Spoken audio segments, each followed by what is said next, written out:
సైకాలజీలో ఈ టాపిక్స్ చదవకుండా అయితే టెట్ ఎగ్జామ్కి వెళ్ళొద్దండి. ఎందుకంటే ప్రతి పేపర్లోని ఈ టాపిక్స్ నుంచి అయితే బిట్స్ ఉన్నాయండి.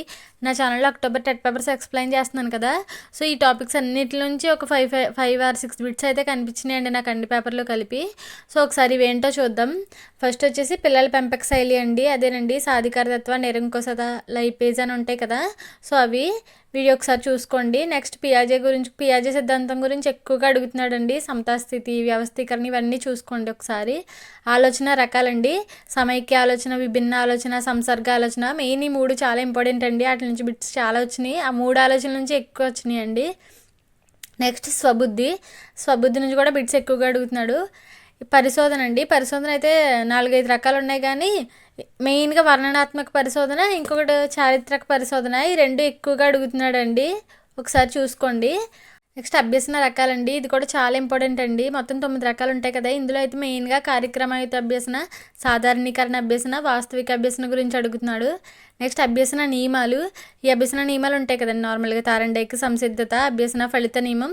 వాటి నుంచి కొంచెం డీప్గా అడుగుతున్నాడు అండి. వాటి పేర్లు, అనదర్ పేర్లు ఏంటి, అది కొంచెం డీప్గా చూసుకోండి. అభ్యసన నియమాలు, కార్యక్రమయుత అభ్యసనం చూసి కన్ఫామ్గా వెళ్ళండి. ఎందుకంటే స్కిన్నర్ కార్యసాధక సిద్ధాంతం నుంచి ఇది వచ్చింది కదా. సో దీంట్లోంచి అయితే అడుగుతున్నాడు బిట్స్. అండ్ నెక్స్ట్ వచ్చేసి వైగాట్స్కీ ప్రకారం భాష, అది సాంఘిక ప్రసంగం, ప్రైవేట్ ప్రసంగం, అంతర్గత ప్రసంగం ఉంటాయి కదండి. సో ఆ 3 ఒకసారి చూసుకుని వెళ్ళండి. నెక్స్ట్ వచ్చేసి భావన రకాలు. ఇందులో అయితే మెయిన్గా 9 రకాలు అయితే ఉంటాయండి, కానీ వాడు మెయిన్గా అడిగేది మిగిలిన మనం గుర్తుపెట్టేయచ్చండి. మూర్త భావన ఇవన్నీ మనకు తెలుసు కదా, కానీ వాడు అలా అడగట్లేదు. మెయిన్గా 3 ఉంటాయండి: ఆకార భావన, రంగు భావన, అందం భావన. వాటి గురించి అయితే మనకు తెలుసు, కానీ ఏ ఏజ్లో ఏర్పడతాయి పిల్లలకి అని అడుగుతున్నాడు. అవి మాత్రం కన్ఫామ్గా చూసుకుని వెళ్ళండి.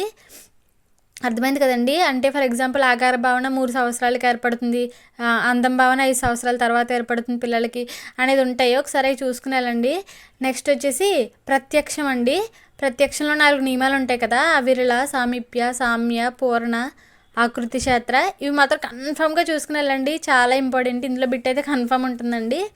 అండ్ స్మృతి విస్మృతి టేబుల్ ఒకసారి చూసుకుని వెళ్ళండి. నేను ఆల్రెడీ ఇది షార్ట్ వీడియో కోడింగ్లో చేశాను చూడండి. నెక్స్ట్ మాస్లో అవసరాల, ఇవి కూడా దీని నుంచి కూడా బిట్ కన్ఫర్మ్ ఉంటుందండి, చూసుకోండి. నెక్స్ట్ బోధనలోని దశలు. ఇదైతే ప్రతి పేపర్లోని బిట్ ఉందండి. అంటే 3 దశలు ఉంటాయి కదండి: పూర్వచర్యాత్మక దశ, పరస్పర చర్యాత్మక దశ, ఉత్తర చర్యాత్మక దశ. ఈ 3 దశలు చూసుకుని వెళ్ళండి. అంటే హోంవర్క్ ఎక్కడ ఇస్తారు, లెసన్ ఎక్కడ చెప్తారు, టీఎల్ఎం ఎక్కడ ప్రిపేర్ చేస్తారు అని అడుగుతారు. సో అవి చూసుకోండి. నెక్స్ట్ వచ్చేసి కోబిన్, అంటే రుచి, స్పర్శ, వీటి వల్ల వచ్చే ఎంతెంత గ్రహిస్తామని ఉంటుంది కదా, 1.5 అని స్పర్శకి, అలాగా అవి చూసుకోండి కోబింది ఒకసారి. నెక్స్ట్ నాయకత్వ రకాలండి. ఇవి ఒకసారి చూడండి. నేను పేపర్లో కూడా దీని నుంచి బిట్ అయితే వచ్చిందంట. మొత్తం 8 రకాలు ఉంటాయి కదండి: సహభాగి, నిర్దేశిత, అనుజ్ఞ, జోక్యరహిత. ఈ 4 చాలా ఇంపార్టెంట్ అండి, అవి చూడండి. నెక్స్ట్ ఆర్టీ 2009, ఇది కూడా ఒకసారి చూసుకోండి. మెయిన్గా ఇందులో టీచర్ స్టూడెంట్ నిష్పత్తి అడుగుతున్నాడు, ఒకసారి చూడండి. నెక్స్ట్ 5+3+4 ఉంటుంది కదా, దీంట్లో మెయిన్గా పునాది పూర్వక, సిద్ధపాటు, మధ్య దశ, మాధ్యమిక దశ అని 4 ఉంటాయి కదా, వాటి పేర్లు అడుగుతున్నాడు అంతే. నెక్స్ట్ ఎన్సీఎఫ్ వచ్చి పని దినాలు, ఇంటి పని, స్కూల్కి పిల్లలకి హోంవర్క్ ఎంత టైం ఇస్తామని ఉంటుంది కదా. ప్రాథమికలో అయితే రోజుకి 1 అవర్, హయ్యర్ సెకండరీ అయితే రోజు డైలీ 2 అవర్స్ అలా ఉంటుంది కదండి. సో అవి ఒకసారి చూసుకోండి. స్కూల్ డేస్ కూడా ఒకసారి చూడండి. అంటే 200 ప్రైమరీ, 220 హయ్యర్ ప్రైమరీ అలా ఉంటుంది కదండి. సో చూడండి. నెక్స్ట్ ప్రజ్ఞ టేబుల్, అంటే 3లు, అల్పబుద్ధులు ఉంటుంది కదా, ఆ టేబుల్ ఒకసారి చూసుకోండి. ఎరిక్సన్ దశలు, దీనికి కూడా నేను కోడింగ్ అయితే చెప్పానండి, నా షార్ట్లో ఉంటుంది, ఒకసారి చూడండి. నెక్స్ట్ సంఘర్షణ, ఇది అందరం చదువుతాము: ఉపగమ, పరిహార, ఇది ఒకసారి చూడండి. నెక్స్ట్ గార్డెనర్ బహుళ ప్రజ్ఞ నుంచి అడుగుతున్నాడు. అంటే గార్డెనర్ బహుళ ప్రజ్ఞలో కానిది ఏంటి అని అడుగుతాడు. సో ఒకసారి చూడండి. ఇది కూడా నేను షార్ట్ చేశానండి, దీనికి కోడింగ్ కూడా చెప్పాను, ఒకసారి చెక్ చేయండి. నెక్స్ట్ సిద్ధాంతాలు, రచయితలు, బుక్స్ ఖచ్చితంగా అడుగుతున్నాడండి. బుక్స్ కూడా ఒకసారి చదువుకుని వెళ్ళండి.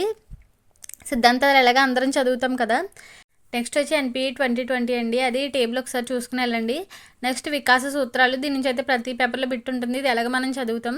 నెక్స్ట్ వచ్చి మూర్తిమత్వం, దీని నుంచి కూడా బిట్ ఉంటుందండి, ఒకసారి మూర్తిమత్వం నిర్వచనాలు కూడా చూసుకోండి. అండ్ నెక్స్ట్ ఉత్తర భారతదేశ, పూర్వ భారతదేశ మారు పేర్లు ఉంటాయి కదండి, అవన్నీ ఒకసారి చూసుకుని వెళ్ళండి ఎగ్జామ్కి వెళ్ళే ముందు. అంతేనండి. Thank you. దీని గురించి అయితే ఈ టాపిక్స్ అన్ని లాంగ్ వీడియో నేను అప్లోడ్ చేస్తానండి ఆఫ్టర్నూన్. సబ్స్క్రైబ్ చేసుకోండి, లైక్ చేయండి.